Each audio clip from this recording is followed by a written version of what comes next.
Great. The presentation is in two main parts, this presentation. I'll begin by providing an overview of the Site Registry, which is established under the Environmental Management Act, what it is, what it isn't, and a bit about the other limitations of Site Registry information.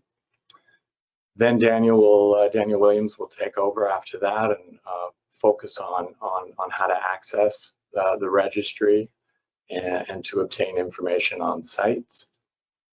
He'll describe three of the key resources available to everyone to accomplish that. Firstly, the BC Online portal will be discussed. It's a portal that provides online access to government services for legal, business, and of course, environmental purposes, as we'll be talking about today. Next, there's the provincial government's IMAP GIS, or Geographical Information System. It's available to everybody at no cost.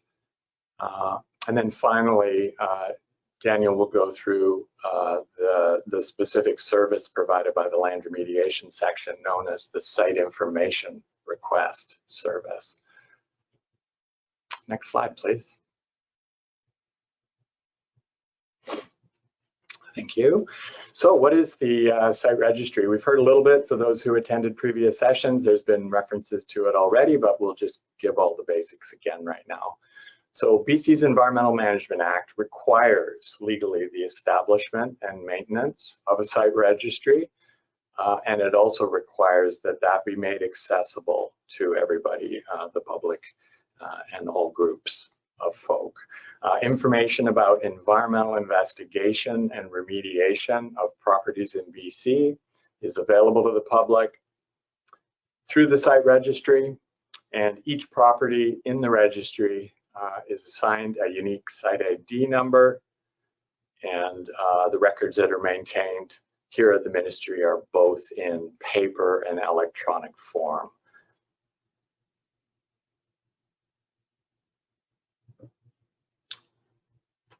One thing that's very important to note at the outset about the site registry is that it's not a contaminated site registry.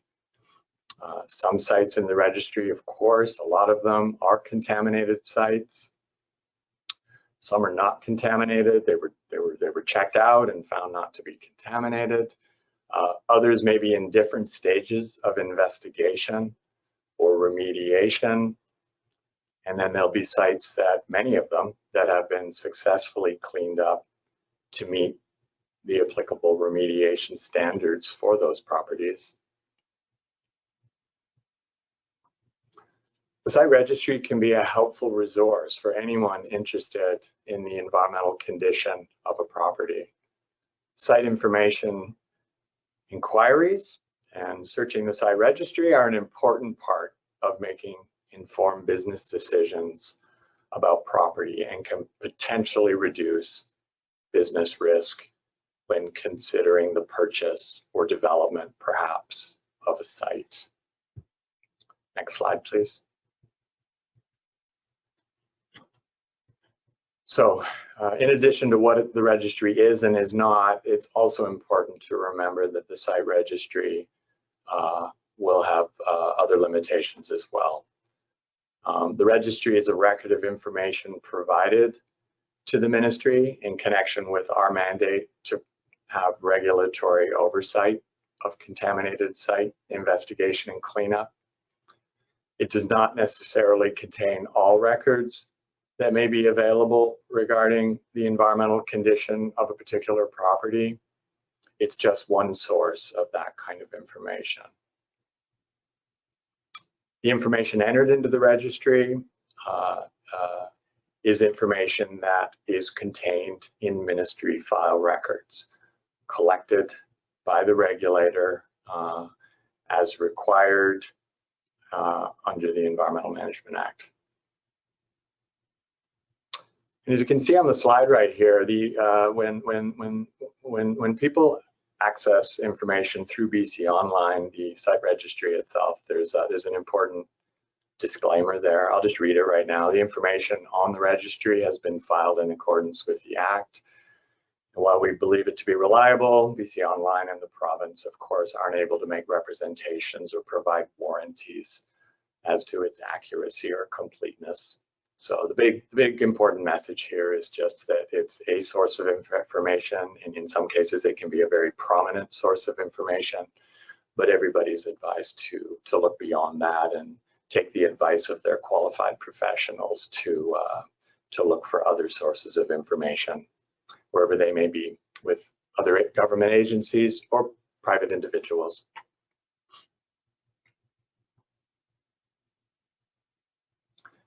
And finally, on that slide there, just that the ministry appreciates very much being contacted directly if anyone sees inaccuracies in the registry. There are a few steps we need to take to check into that, but we're always open and keen to make any corrections or updates that are warranted.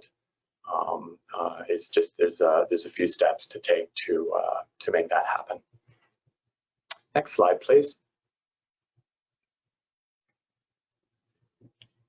Yeah, so as mentioned already, the site registry can be a helpful resource to anyone interested in the environmental condition of land in BC, and the registry therefore exists to be accessed and to inform.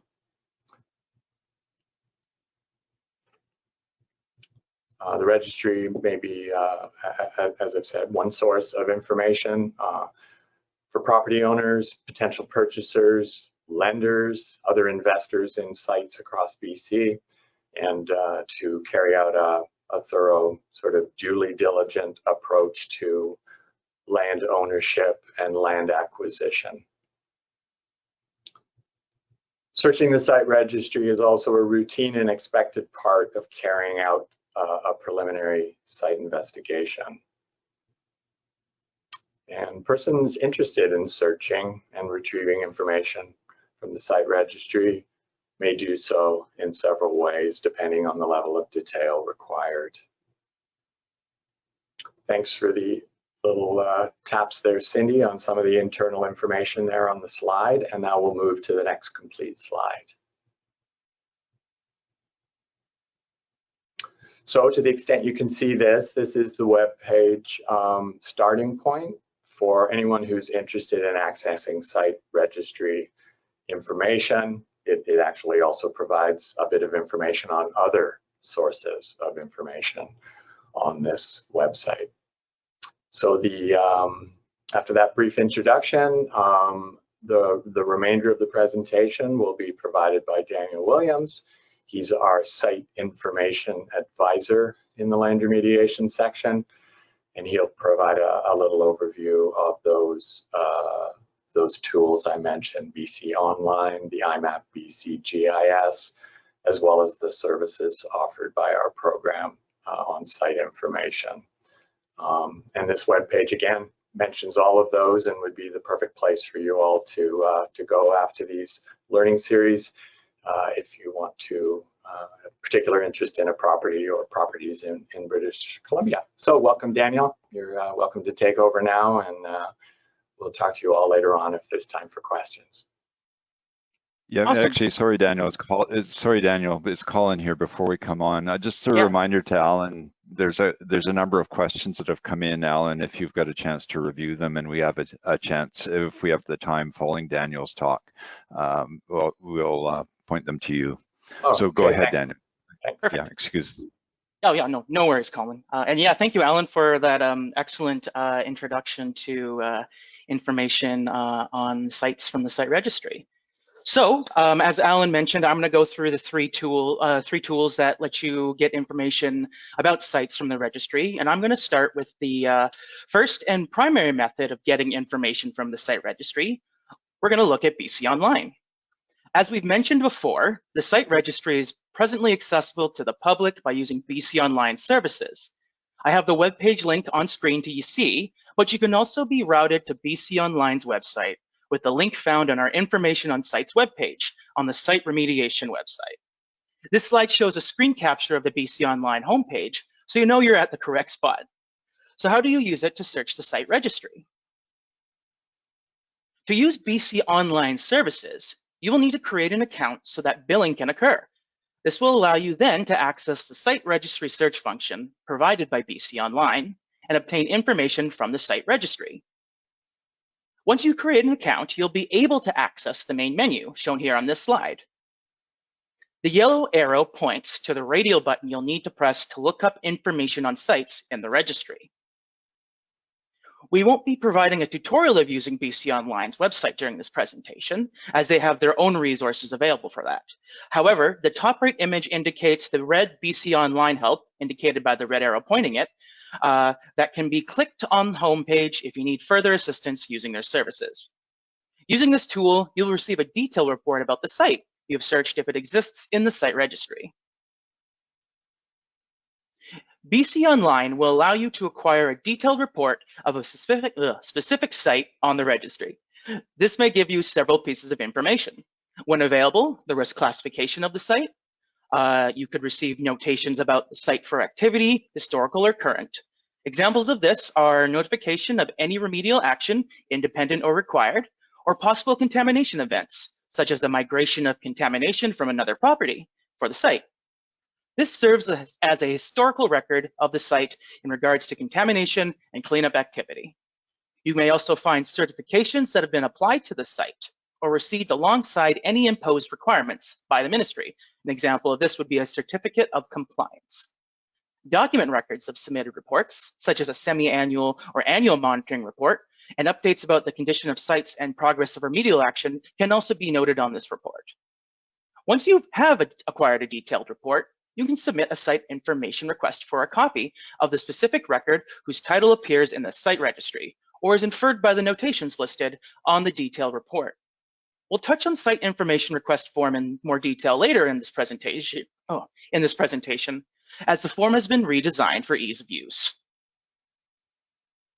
Our second information tool accessible to the public is IMAPBC. Putting IMAPBC in your web browser will take you to the web page, and the link to the IMAPBC can also be viewed on the Information on Sites webpage, which was shown earlier in this presentation. IMAPBC is a powerful visual resource that allows you to view hundreds of map data layers compiled from across the BC government and other public sector agencies. However, we want to focus on one specific map layer. Properties included in the site registry are identified using the Environmental Remediation Sites layer in IMAPBC. To access this layer in IMAPBC, the following steps are needed. Begin by clicking on data sources in the toolbar. Then add provincial layers, indicated by the yellow box. Then search remediation in the Add Remove Map information. Select the Environmental Remediation Sites layer under the Waste dropdown to add the layer to the map. This will allow you to find sites from the site registry, and this will also display any site with a site ID as a red dot on the map as per the coordinates provided with any new site entries onto the site registry. When using IMAPBC, and you want a quick method to use for searching for a site, you can look for it by address or by site ID if you have that information already. To do so, follow these steps. Click the Find tab up top to reveal the Find toolbar. Find the Select by Query function and click it to bring up the Query tab. This would then provide the option, using the drop-down menu in the Query window, to search by either the address of the site or the Environmental Remediation Site ID as indicated in the image on screen. If the site exists and the information is accurate, it should provide the information and allow you to see the pinpoint on the map associated with the site you're searching for. But what happens if you don't have an address, a site ID, or you do search with this information and you don't get any hits? There is a possibility that the address is not entered into the site registry, but if you are unsure or have conflicting information, you can use IMAPBC to search for sites in a different manner. If you go back to the home screen, you can use a different function on IMAPBC to identify sites that are in the site registry, the aptly named Identify function. Click Identify and select the data point on the map you are interested in. The information will show up on the left panel, including the site ID. You can then use the site ID to request more detailed information through BC Online or through a site information request. I'll conclude my discussion on IMAPBC now and move on to something that has been referenced before in this presentation, the new site information request. Moving on to this third method of accessing information about the sites on the site registry, many of you will be familiar with the file contents retrieval and site information request services offered by Land Remediation for many years. As part of our program's ongoing efforts to update and modernize our website and forms, the former FCRA and SIR forms have been consolidated into one form called Site Information Request. As a complement to the information that is accessed via BC Online and IMAPBC, persons may submit SIR applications, Site Information Request, requesting copies of documents referenced in the site registry. The form focuses on requesting documents named or inferred in the site registry. The new SIR form will also retain the function of requesting custom searches of the site registry and, if necessary, search for specific sites. The Site Information Request focuses on the reports and certifications listed on the site registry. As the next slide will discuss, there are several types of information that can be requested with the SIR form. The new Smart SIR form has been designed to be as intuitive as possible. Additional fields will appear based on your previous selections in the form. This new Smart form will minimize confusion to expedite delivery of information or document requests. The information on site's webpage, shown earlier in this presentation, has a link to the SIR form and other resources that will help you acquire information about sites. But if you are seeking documents and files that aren't immediately present from your review of the site registry, there are additional steps you may need to take. Using the new SIR form, you can request records on a specific site or sites. This can be anything publicly available, such as reports or notification of independent remediation or notification of offsite or likely migration, or a copy of an issued instrument like a certificate of compliance or an approval in principle. These records may be electronic or they may be stored in paper form at an offsite facility and would have to be retrieved and scanned prior to sending them to the requester. You can also search the site registry either by site number, or you can do an area-wide search to see if there are any sites on the registry in a specific area, or seek out a specific property to see if there has been any Schedule II use.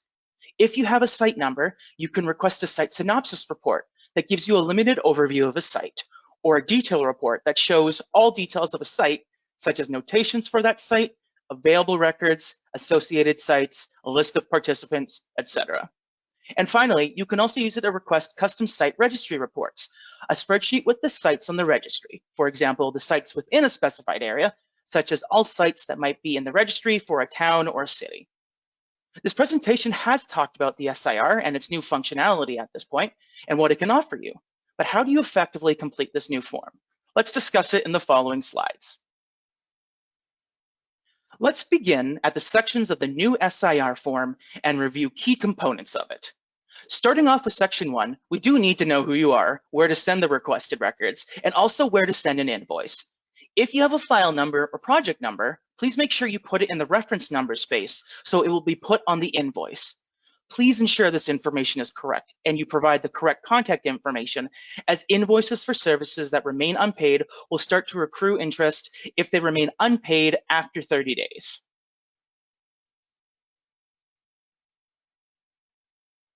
Moving forward through the new SIR form, we have sections 2 and 3, which are for the site registry searches and reports. These sections of the form are used if you have conducted neither your own search of the site using BC Online, nor used IMAPBC. For such requests, we will typically suggest that you use IMAPBC and BC Online, as you will get your results faster, but this service can be provided using the SIR as necessary. On screen, we have section 3 of the SIR form, where you can request custom reports of the site registry and updates to previously requested reports. When submitting your request by email, please provide any specifics about your search as applicable.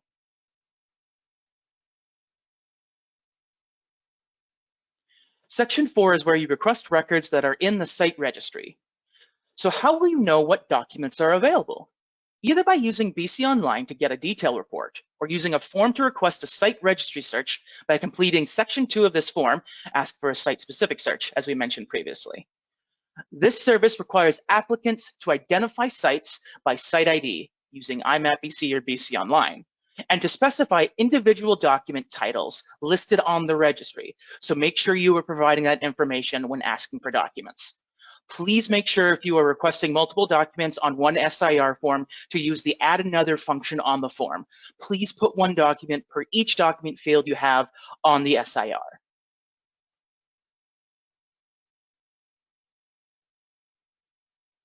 Section 5 details the fees for requested services on the SIR form. As you fill out the SIR form with your information requests, it will automatically quote fees for your services you request to streamline the process for billing on both ends. You will be billed once the request has been completed. Fees for documents will vary depending on the length of time it takes to complete the request. If we already have records on our electronic drive, it will take less time than recalling and scanning paper copies. However, be aware that there will always be an invoice. There is a minimum charge of $15 for each SIR request.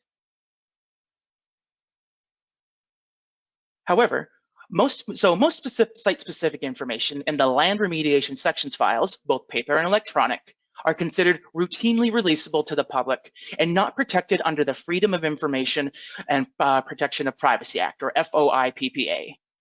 However, for various reasons, including potential legal purposes, a party may wish to access all information from a particular site file, and this may go beyond what is specifically referenced in the site registry. To access site-specific records that do not appear in the site registry, parties are requested to make a Freedom of Information request, or an FOI request. Information on how to make an FOI request can be found on the FOIPPA policy and procedures manual. I've provided the link on screen to where the manual can be found. All right, so to summarize our webinar, I want to leave you with a few key points about the site registry gathering information on it. We maintain and provide a publicly accessible site registry that can provide several pieces of information to anyone requesting it. The information on the site registry can be accessed with multiple tools, including a site information request, or SIR, and using BC Online and IMAPBC. And we encourage you to utilize the resources and tools provided by the ministry to educate yourself about the potential contamination history of sites and properties that you may be interested in. This allows you to make educated decisions and maintain the health of the people and environment of British Columbia. And again, thank you for taking the time to join us. Enjoy any further presentations you attend today, and thank you for joining us.